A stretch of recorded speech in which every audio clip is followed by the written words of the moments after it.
دوستو، جیسا کہ آپ سب سن رہے ہیں، پاکستان میں اس وقت کرپشن کرپشن کرپشن کا بازار گرم ہے، اور I M F, world bank اور جتنے بھی حکومتی ادارے ہیں وہ سارے کرپشن میں سر سے لے کر پاؤں تک دھنسے ہوئے ہیں، اور عوام کا کوئی پرسان حال نہیں ہے۔ آپ اگر غور و فکر کرنا چاہیں، کسی بھی سرکاری ادارے میں آپ چلے جائیں، رشوت کے بغیر آپ کا بالکل بھی کوئی کام نہیں ہوگا، اور شفافیت نہ ہونے کے برابر ہے۔ یہی وہ معاملات ہیں، یہی وہ مسائل ہیں جس کی وجہ سے یہ ملک آگے کی جانب نہیں بڑھ پا رہا ہے،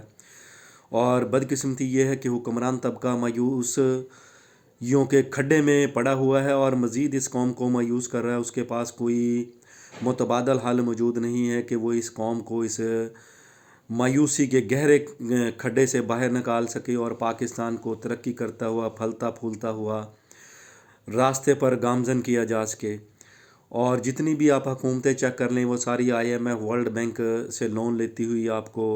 نظر آئیں گی، خواہ وہ مسٹر عمران خان تھے، خواہ وہ جناب علی آصف علی زرداری صاحب تھے، یا جناب نواز شریف اور اب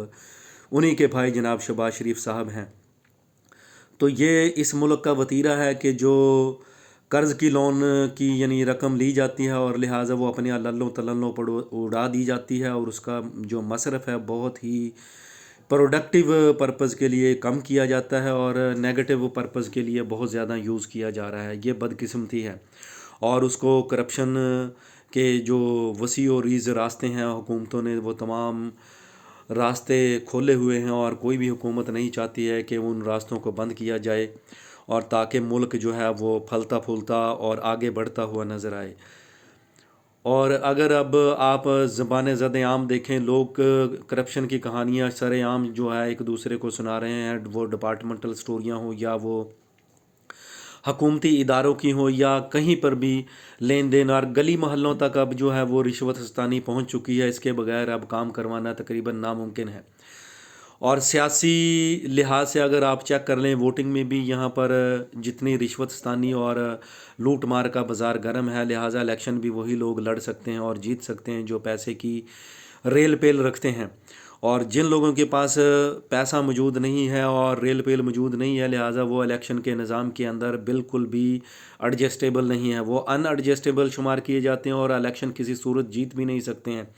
بے شک ان کی ساکھ کتنی بھی اچھی کیوں نہ ہو، وہ نیک ہوں، پارسا ہوں اور پرہیزگار ہوں، لہٰذا وہ الیکشن جیتنے کی صلاحیت بالکل بھی نہیں رکھتے ہیں۔ اس معاشرے کو بدقسمتی کے ساتھ جو رشوت ستانی اور یعنی لوٹ مار وہ دیمک کی طرح چاٹ رہی ہے، لہٰذا اس کا کوئی سد باب ابھی تک تو نظر نہیں آ رہا کہ پراپر چینل کیا جا رہا ہو۔ حکومتیں جتنی بھی آ رہی ہیں وہ اسی طرح آ رہی ہیں اور جا رہی ہیں، اور ہنوز یہ سلسلہ اسی طرح چلتا رہے گا۔ یہ اس ملک کی یوں سمجھ لیں کہ آپ بدبختی ہے۔ آئی ایم ایف اب تو چیخ چیخ کر کہہ رہا ہے کہ جناب علی، آپ اپنی اندرونی کرپشن پر قابو پائیں اور اپنے اداروں کے اندر شفافیت کا نظام نافذ کریں، لیکن کوئی بھی حکومت اس کو سیریس لینا پسند نہیں کرتی ہے، خواہ وہ صوبائی حکومتیں آپ چیک کر لیں، چاروں صوبے میں برا حال ہے۔ اور پاکستان کے اگر پنجاب صوبے کی بات کریں تو آڈٹ نام کی یہاں پر بھی کوئی چیز موجود نہیں، اور یہاں پر بھی کرپشن سر سے لے کر پاؤں تک ضرور موجود ہے۔ جب آپ اداروں کو آڈٹ کریں گے سٹرونگلی تو آپ کو بہت ساری چیزیں ایسی نظر آئیں گی جہاں پر شفافیت نام کی چیزیں آپ کو بالکل بھی نظر نہیں آئیں گی، لہٰذا آپ کہیں گے کہ واقعی یہاں پر بہت زیادہ کرپشن ہے۔ لیکن حکمران جناب علی روزانہ ایک ہی نعرہ لگاتے ہیں کہ ہم شفافیت کا ڈھونگ جو ہے اس قوم کے سامنے وہ پیش کر رہے ہیں، اور یہ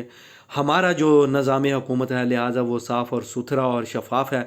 حالانکہ اس کے اندر بیسیوں قباحتیں موجود ہیں۔ لیکن یہ حکمران طبقہ کسی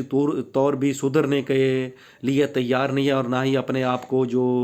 جس ڈگر پہ انہوں نے ڈالا ہوا ہے اس کو چینج کرنا چاہتے ہیں، اور جو ان کے ہواری ہیں خصوصی طور پہ رعایا اور عوام، یہ بھی زندہ باد اور مردہ باد کرنے میں کسی صورت پیچھے نہیں ہے۔ حالانکہ لوگوں کو چاہیے کہ یہ جو الیکشن کا نظام ہے یہ سراسر فراڈ پر مبنی ہے، اس کے اندر مزید چینجز کرنے کی ضرورت ہے، لہٰذا تاکہ گراس روٹ لیول تک جو جمہوریت وہ پہنچائی جائے، اور اس کے ثمرات نیچے تک جب تک نہیں پہنچیں گے لوگوں کو اس کا فائدہ بالکل بھی نہیں ہوگا۔ لیکن بدقسمتی یہ ہے کہ یہاں تک سیریس ہونا حکمران طبقے کے لیے اور عوام کے لیے ہونا تقریباً ناممکن بن چکا ہے۔ والسلام۔